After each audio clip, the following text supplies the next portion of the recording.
What up, Guardians? Rustopholis here again, and we're going to do week 6 of the Ascendant challenge. This is the final week, so after this week it resets and starts all over again. There hasn't been any talk as if they're going to add any like new challenges or whatever, so I'm guessing it's just going to repeat like it has been doing, which is going to make things super easy.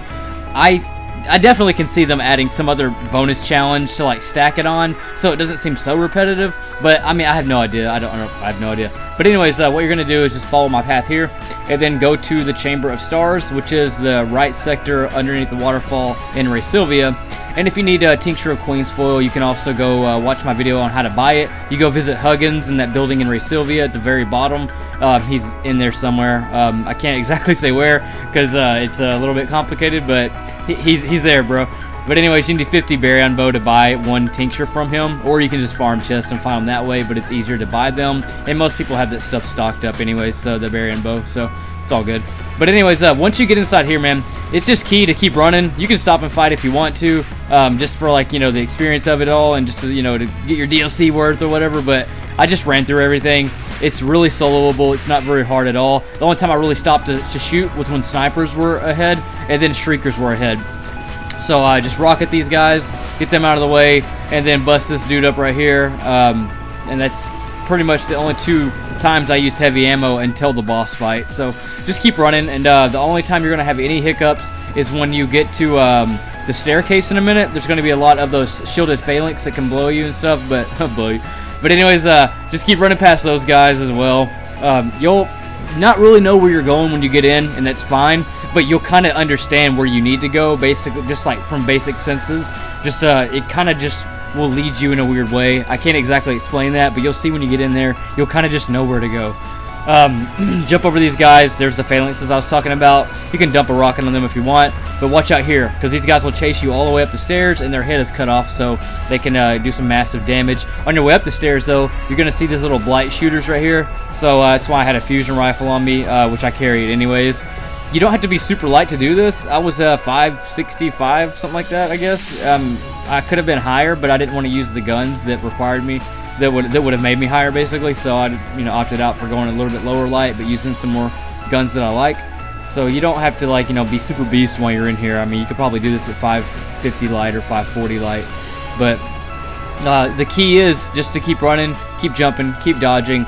And then there's a small jump puzzle at the very end before the boss fight. It's not hard at all. You just have to wait on these little rotating rocks and then jump on them, which you'll see me do here in just a second. However, there is a Tolan challenge in here. It's not the Tolan that you just saw there. He's like in some other area. So you can go back in or just try to find him before you do this challenge, just to knock that out, because there's a bounty involved in that. So make sure you go to Petra before you do any of this, so you can get the bounties for it. And then just jump your way across right here. This is the kind of the jump puzzle part, but I mean, I could have waited for that rotate, you know, that rock to rotate, but I didn't feel like, you know, I'm very impatient, so I like to get stuff done. So here's the little blight guys right here. Now here's the key to killing this boss, okay? And pay attention to this. Do not jump up on any ledge at all once you get over here, because if you do, you're going to activate all 3 shriekers, and no matter if you kill them or not, they'll keep respawning. So it's called the Watchful Observe. It's those shriekers they're talking about, which means if you kill them, they just come right back and they keep blasting at you, so you just make it harder on yourself. So just stay on the ground. You can still jump and they won't see you. Just stay on the ground though. Don't jump on any ledge whatsoever.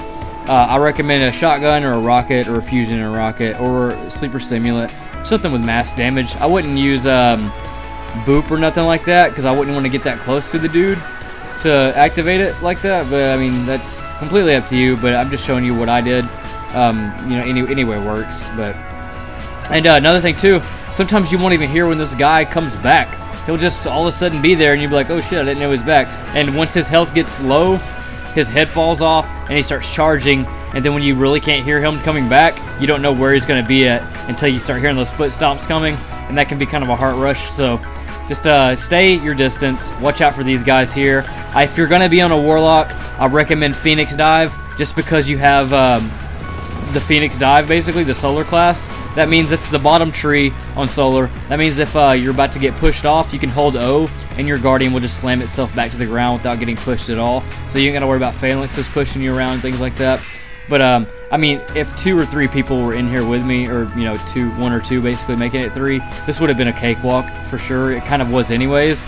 I could have drilled this guy and killed him a lot sooner, but I missed like 2 rocket shots, which I don't know how it even happened, but it just did. But he would have been dead a lot sooner, like right here, right between the armpit, and then right here again, this freaking dude, he just dodges it. But anyways, save your super until the very end. Do not super him right when you see him, because you're going to end up potentially screwing yourself like I would have done had I used my super right when I came in. So save it until he breaks, and then melt him with a super at that point.